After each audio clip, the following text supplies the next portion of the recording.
People talk about bullying, but you can be your own bully in some ways. You can be the person who is standing in your way to success, and that was the case for me. Katy Perry is an American artist who was born in a very conservative family. Her mother and father were both pastors. Her family struggled financially. They sometimes had to use food stamps and eat from the food donated to the church. Katy Perry grew up under many restrictions. She was only allowed to listen to gospel music, and television shows were forbidden.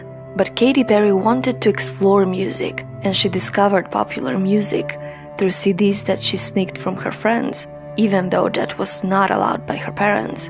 I come from a very non-accepting family, but I'm very accepting.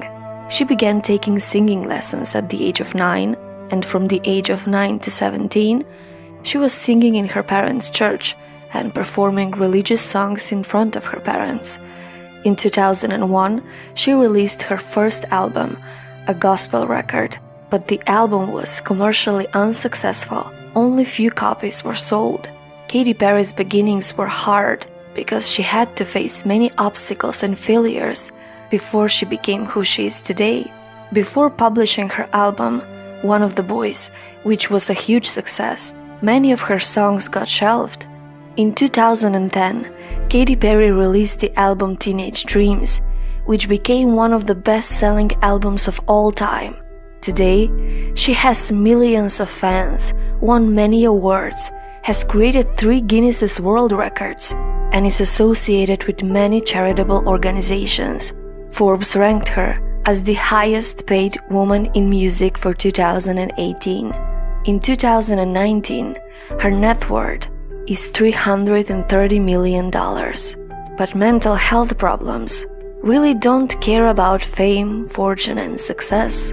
Katy Perry opened up about her past mental health struggles, alcohol addiction, and suicidal thoughts in a live therapy session. I've been in dark places before. It's not just been one time that I felt really low. When her album Witness came out in 2017 and got many negative reviews, it was a really devastating period of her life that led to depression. Unknowingly, I put so much validity in the reaction of the public, and the public didn't react the way I expected to, which broke my heart. In the past, she also suffered from alcohol addiction. Katy Perry used alcohol to numb herself, especially when going through hard times. She had to have a drink whenever she had places to go. Numbing her feelings and her pain with alcohol escalated with her having suicidal thoughts. I'm ashamed because, of course, Katy Perry is so strong, but it's hard because I feel ashamed that I would even have those thoughts and feel that low or that depressed. But Katy Perry decided to rise from her disappointment and not give up that easily. She made changes with her lifestyle and decided to start therapy. For the last 5 years, she has committed to going to therapy regularly. She focused on meditation and reconnecting with her faith. She took time to discover herself so she can identify and destroy the negative behaviors, and because of that, she became stronger than ever. I've come to learn that being happy is something you have to work for every single day. I know that in this messed up world, it's hard to find inner peace and happiness, but it's not impossible. It takes a lot of work and dedication, and most important, not giving up. Don't try to hide your feelings. Don't try to numb your feelings. Express them. Speak loudly about them. Recognize where your pain is coming from, and do something about it. Finding inner peace and beating depression is priceless, and one way to achieve that is through meditation. Just 10 to 15 minutes at the beginning of your day for a more beautiful life. Practicing daily meditation gives us a new outlook on life by helping us recognize the root of our struggles and help deal with the bad habits that are poisoning our life. If we don't pay attention to our feelings and emotions, we will end up suppressing them, and that is never a good thing. Also, I want you to try and stop bullying yourself.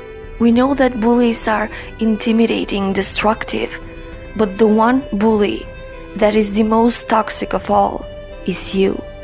Some people are so used to bullying themselves that they don't even notice. Sometimes we are the enemy. We are the obstacle on our path to success. I want you to make a list of all the things that you're good at. I'm a great friend. I'm a great person. I'm beautiful. I'm creative. And every time you feel the need to say a negative thing about yourself, think about that list and say something positive about you. In time, you'll learn to replace the negative labels with positive. Stop treating yourself as an enemy and start treating yourself as a friend. Work on being in love with the person in the mirror who has been through so much, but it's still standing. Falling in love with yourself first doesn't make you vain or selfish. It makes you indestructible. So, what's your story?